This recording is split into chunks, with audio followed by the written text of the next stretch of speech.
सर्वांना सांगू इच्छितो की आपण जे चॅनल्सवर सगळं चाललेलं आहे, युती तुटली, युती तुटली, युती तुटली, असं काही नाही. गेले 4-5 दिवस संपूर्ण निगोशिएशन्स मध्ये वेळ गेला आणि शेवटचा दिवस आज असल्यामुळे रात्री मला निर्णय घ्यावा लागला. माझं मुख्यमंत्री महोदयांशी बोलणं झालं, माझं उपमुख्यमंत्र्यांशी बोलणं झालं, उदय सामंत प्रभारी यांच्याशी सर्वांशी बोलणं झालं आणि आता मग वेळ कमी असल्यामुळे फॉर्म भरू द्या आणि उद्या फॉर्म भरल्यानंतर जे 2-3 दिवसाचा वेळ आहे त्या वेळेमध्ये एकमेकांशी चर्चा करून याच्यातून मार्ग निघेल आणि योग्य असा मार्ग निघेल म्हणून आम्ही सर्व जेवढे उमेदवार आहेत त्या लोकांना आता सध्या फॉर्म्स देत आहेत आणि सर्वांना हे सांगितलेलं आहे उद्या मुंबईमधून जे जे आदेश येतील मुख्यमंत्र्यांचे उपमुख्यमंत्र्यांचे त्यानुसार आपल्याला ज्यांना ज्यांना सांगेल त्यांनी ते फॉर्म विड्रॉ करायचे.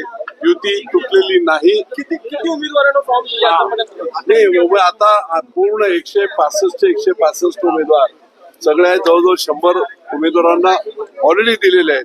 त्याच्यात मग सक्षमता कोण आहे, मग ती कदाचित असं होईल की एखादा आमचा सक्षम जास्त चांगला असेल, एखादा तिकडचा कमजोर असेल, तर मग ऍडजस्टमेंट करून मुख्यमंत्री आणि उपमुख्यमंत्री आणि उदय सामंत हे निर्णय घेतील.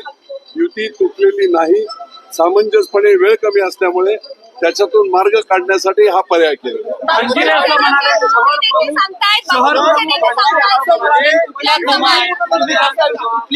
कार्यकर्ते संभ्रमामध्ये एक मिनिट, कोणीही कार्यकर्ते संभ्रमात नाहीत.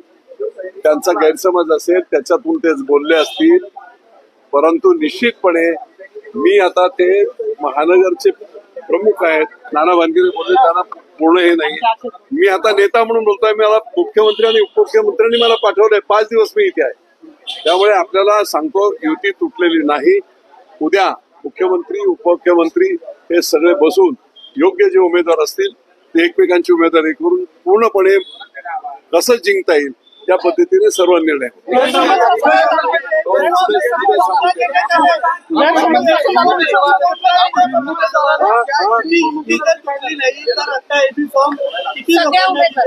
आम्ही 100% लोकांना फॉर्म देणार आहोत, परंतु फॉर्म देताना कार्यकर्त्यांना हेच सांगितलं जात आहे की उद्या कोणावर अन्याय होऊ नये. उद्या जे काय आदेश असतील त्या आदेशानुसार मग भाजपचे असतील किंवा सेनेचे असतील पाठीमागे फॉर्म घेतले जातील. हे त्यांना ऍक्सेप्ट करून त्यांना समजावूनच फॉर्म दिले.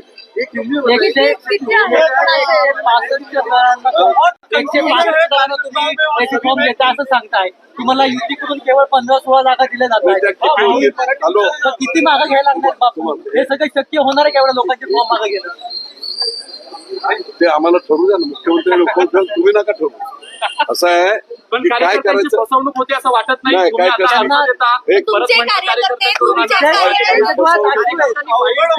100 पेक्षा जास्त कार्यकर्ते इथे मीडिया समोर बोलले की आमच्यावर अन्याय होतोय आणि आम्हाला एकतर दुसरं कमर्शियल सगळं सुरू आहे असा आरोप झाला. कोण तुमच्या इथे सुरू आहे, पैसे घेऊन सर्व पक्षात या इलेक्शनच्या काळात असे नको ते फालतू आरोप होत असतात. त्याला मी स्वतः बसलेलो आहे इथे. नो कमर्शियलायझेशन कोण जो बोलत असेल पण नाना भानगिरेंकडे महत्वाचं शहरातलं पद आहे. मग नाना भानगिरेंना तुम्ही तेही शहराचे नेते आहेत, त्यांना विश्वासात न घेता बाहेरून नेते येत आहेत. काहीतरी उगाच काहीतरी बोलू नका.